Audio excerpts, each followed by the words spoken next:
So today we're going to be talking about sleep. How to fall asleep faster, how to stay asleep, how to get a more restful night's sleep in general. Unless you're an exhausted parent like me, in which case I don't know what to tell you. And these are not the typical sleep hygiene tips that you might be hearing pretty much everywhere. We're going to do something a little different today.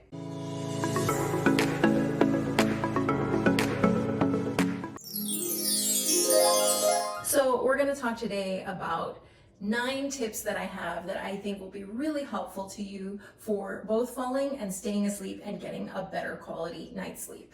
And number 9 is really pretty cool because it's based on some new research, so stay tuned for that one as well. So in terms of sleep hygiene, although that's not going to be the focus of what we're talking today, just to make sure that everyone does have a general idea of it, what's usually recommended, and which is good advice, is to make sure that you avoid blue light in the hour before sleeping. So that's a great time to put away your cell phone. I know it's very hard to do, but ideally you want to be putting your cell phone away, preferably far away from you before you're going to sleep, especially in that hour before, and staying away from laptops and iPads. And you want to sleep in a cool, dark room, as dark as possible. And ideally, we should be going to sleep and waking up around the same time every day. Sometimes that's easier said than done. If you're a parent like me and your kid has other ideas, that could be tough. If you're a shift worker like me, I'm a health coach, but I also am a part-time flight attendant. That can also be difficult because sometimes your hours are different. But generally speaking, these are considered the guidelines for sleep hygiene. So, assuming we already know these things, let's talk about some more ideas that might not commonly be explored that I think can really help you with getting to sleep, staying asleep, and getting a better quality night's sleep. So number 1, let's talk about magnesium. Magnesium is the top recommendation I have for all of my health coaching clients. Almost everybody's deficient in magnesium, unfortunately, because it's increasingly hard to get this from our diets. So magnesium is a critical mineral that all of us need, and it has a huge effect on so many different things in the body, but most especially on our nervous systems. So if you're someone who suffers from anxiety and or insomnia and you're not on magnesium, I really wholeheartedly recommend taking this. I've been taking it for years and it was life-changing for me to start taking it. I do live with anxiety, however, it's at a point where it's really very manageable. And I'm certain that magnesium is very helpful for my sleep because there was a time that I did have insomnia and honestly, I don't anymore, thank goodness. So I really do credit magnesium with that. I'm on a personal mission to get everyone on the planet on magnesium just because it's so good for your nervous system, and I think we would have a kinder, happier, more peaceful planet if we had more people with their nervous systems regulated. Magnesium has many incredible properties. I won't list them all now, but there is an incredible book called The Magnesium Miracle. It's written by a doctor. I highly, highly recommend it. I was already a fan of magnesium even before I read this book, and I was already taking it, but when I read her book and I read all the things that taking magnesium can prevent, all the chronic illnesses and diseases and all the illnesses that can come about as a result of magnesium deficiency, which most of us have if we're not taking magnesium, it's pretty shocking. So I really highly recommend this book if you would like to learn more, but for the purposes of sleep, I wholeheartedly recommend this. I will put a link in the description to the magnesium that I personally take. I love mine because it's a powder that I can mix with water. There are 2 different types of magnesium that people usually take. There's magnesium citrate and magnesium glycinate. They both are great. It's not that one is better than the other, but some people feel better on one than the other. To give an example, magnesium citrate tends to make you more regular with bowel movements. And for a lot of people, that's a plus. But for some people that might be a little too much, and then they might prefer magnesium glycinate. So that's something to consider. Other great benefits of magnesium are if you're someone who suffers from leg cramps. I know many people suffer from leg cramps at night, and that's what's keeping them awake.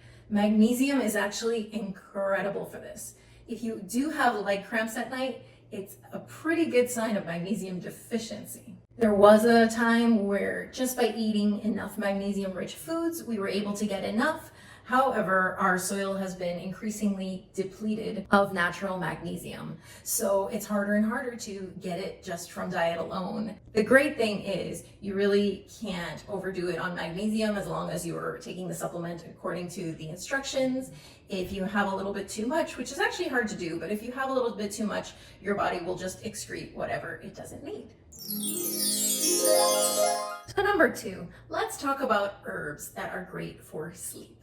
So I think everyone knows about the classic one, chamomile. It's kind of the quintessential idea of winding down for sleep, having a steaming cup of chamomile tea. And honestly, it really can be very helpful in winding down.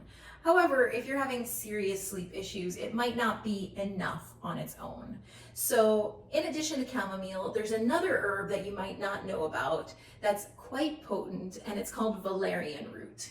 And this is something that my mom swears by. She grew up with this as a remedy, and I have taken it occasionally myself, and it is quite helpful.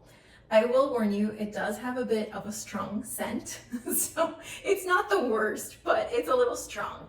So you can buy this in capsules, but even the capsules, you might want to keep them in a little Ziploc bag or container because, you know, it's potent, I won't lie. But because of that potency, most likely, it actually can be quite effective. So there's a product that I've been using for the past year and a half called mud water, which I think is great. I use a different version of it. So mud water is typically considered to be a type of coffee substitute. I do love my coffee, but this can actually encourage you to drink less and at the same time support your immune system because it is made with so many medicinal mushrooms, which are great for your energy and for your immune system. But Mud Water has recently also come out with another product that is just for promoting a restful sleep and to help you get to sleep. And they use an amazing combination of herbs, including valerian root, that is really helpful for doing this. So this is a product that I've been giving to my dad because my dad really struggles with insomnia, and this has been very helpful to him. So I will put a link to that below in case you'd like to check it out. Hey, so we are interrupting this program to tell you very quickly live from my closet because it is the quietest room in my whole apartment. So I just wanted to tell you really quickly about a little giveaway that we're doing this month for Mud Water. So what I was just discussing, it's an awesome product. We use it every day in our household. There are several different kinds of mud water. This is a free, easy giveaway. Just follow the link below in the description to enter. There's many different kinds of mud waters. There's Rise that helps you wake up. There's Rest that helps you sleep. There's a matcha version. There's my personal favorite, which is Balance, which is like an amazing chai tea latte. So this gives you a chance to try a starter pack for free, which is really cool. I recommend it. All right, back to the video. I'm a huge fan of acupuncture. I've been using it for years. I have an acupuncture clinic that I go to. Everyone knows me there. And honestly, I use acupuncture for pretty much anything that I can't figure out how to fix. So on the rare occasions that I have had trouble sleeping, I just go to acupuncture. I let them know what the problem is, whether it's falling asleep or staying asleep, and they give me needles for it. And honestly, it's been incredibly effective for me. Anytime I've had any issue with this, acupuncture has helped. So I really highly recommend giving this a try. If you feel like you've tried just about everything and nothing's helping, acupuncture might be your answer. Acupuncture has been around for hundreds of years. It originated in China, and to this day, it is still the main form of medicine that is practiced in many Asian countries, including China. If you haven't tried acupuncture yet, it's not painful. It's very, very thin needles that are just placed in very specific points, depending on what they're treating you for. So it's Nothing to be scared of, I promise. More and more insurance companies are covering acupuncture. It's definitely worth a call to your insurance company to see if they cover it. Thankfully, mine does, which is very, very helpful. And if your insurance does not cover it, talk to the acupuncture clinic. Maybe they can work out a package with you. And always make sure you're working with a licensed and experienced acupuncturist. Acupuncturists study for many, many years, and they have to go to continual training to update their certifications. And make sure that you feel a bit of a rapport with that acupuncturist, because like doctors, some acupuncturists you might feel more of a rapport and you might feel more of a good effect from. Many of us suffer from seasonal allergies, and while allergies don't directly cause sleep apnea, they do cause sleep disordered breathing at times, and that can really affect the quality of your sleep and staying asleep. So if you do suffer from allergies, my top recommendation that's been really helpful for me is using a Neti Pot. A Neti Pot is just a little teapot that you naturally clean your nose with. It's incredible, it's really effective, it's natural. I made a video, it's a really quick one, on just how to do it, because it does take a little practice just the first time. So I will link that in the description. Other things that can really help with allergies and reducing the inflammation in your nasal passageways is reducing or eliminating dairy. Unfortunately, dairy can be very inflammatory and not so helpful with this problem. Consider lowering the sugar in your diet, which will also reduce any inflammation, both in your body and in your nasal passageways. Next tip, try using a weighted blanket. So weighted blankets are really cool. They're very soothing for the nervous system, and they can help with both falling asleep and staying asleep. So there was a period where I was having some trouble sleeping, and I did order a weighted blanket. It was mostly due to stress, and it worked really well. It knocked me right out. Unfortunately, my husband really didn't love the idea of the weighted blanket, so it did end up getting put in a closet, sadly. And here in Miami, it does get pretty hot in the summer, so it was more like a winter thing. But I do think a weighted blanket can be incredibly comforting and very helpful, both for falling asleep and staying asleep.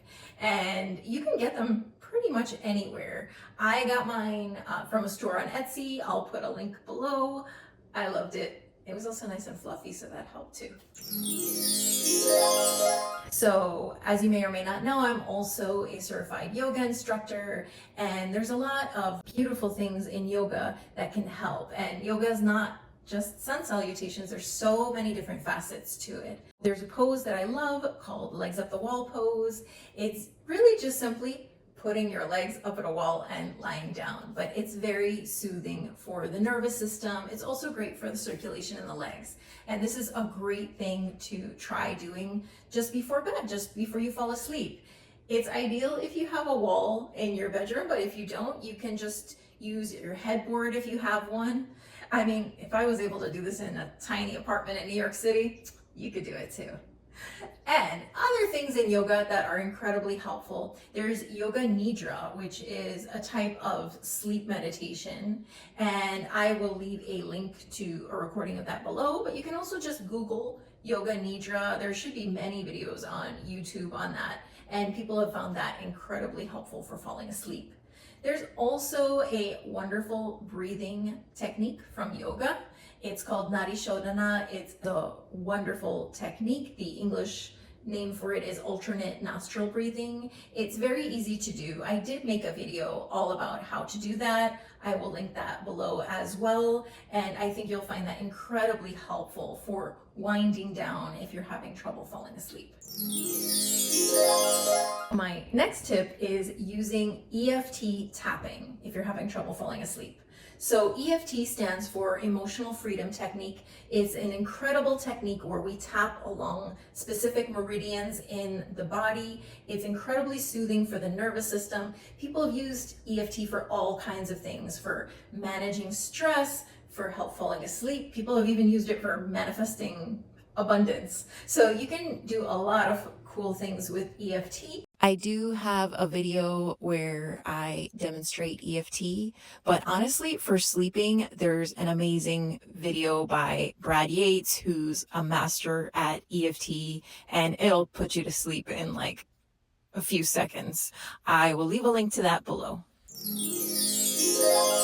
So my next tip is such a nice, relaxing one. It's taking a very warm shower or bath just before bedtime and then sleeping in a cool room. So ideally you want your temperature to be below 75 degrees. And there are a lot of studies that show that taking a warm shower or bath before bed and then sleeping in a cool room can really help regulate your temperatures during the night and promote a restful sleep. Another nice thing to add to that is using lavender essential oil. And if you're taking a bath, you can just add a couple drops right into your bath. It's so relaxing, so soothing. Or if you're taking a shower, you can just add a couple drops of lavender oil to your palms, rub them together, and you can inhale it that way. Or you can just add a couple drops of lavender oil to your body lotion, and then you're just rubbing it right into your skin. So with lavender oil, it's fine to put it directly on the palms of your hands. I wouldn't directly put it on other parts of the face. Ideally, you want to add a carrier oil with essential oils, but lavender is a very mild essential oil, and lavender is so calming and so soothing for the nervous system. My final tip for sleep is red light therapy, and this is still a bit experimental, so I can't guarantee that it's going to help your sleep issues, but there is some very interesting research about red light therapy helping with sleep quality. So I don't know if it would necessarily help you fall asleep, but it could help you stay asleep and improve the restfulness of your sleep. So I do have a red light device, which I love. I have a whole other video about that I will also link below. I love my red light device for many things. It's amazing for your skin. It's great for hair growth. I have a red light device that has both red light and near infrared light. So the combination of both can also be helpful if you have any kind of muscle aches or pains. And one thing that there has been a study on is showing that a red light device can help with restless leg syndrome, and that can be another issue that keeps people awake at night. I am going to put some links below to some of the studies so you can take a look for yourself, but it is very interesting, and I will say there's a lot of things that these devices are great for, so it's nice to have another one in mind. So I wanted to say one more word when it comes to falling asleep if you are a shift worker, meaning you have kind of different hours all the time, and sometimes you could be working at nighttime and having to sleep during the day. So as a fellow shift worker, as a flight attendant, I do occasionally use melatonin as a supplement just to reset my circadian rhythms. So melatonin is great for that. Even though melatonin is technically not habit forming, I have seen that when people use it long term on a regular basis, it can start to mess a little bit with your sleep. However, using it occasionally to reset your cycles, I think you'll be fine. I hope these tips were helpful. Please feel free to let me know in the comments. Let me know what helped you, or if you have any other sleep tips that have been really working for you. I think we can all benefit from getting better and better quality sleep. And if you like this video, please do give it a like. I so appreciate it. It really helps in supporting the channel. And if you're not subscribed already, please consider subscribing. We have so many great wellness videos coming up. Thank you so much, guys, for joining me today, and I'll see you in the next video.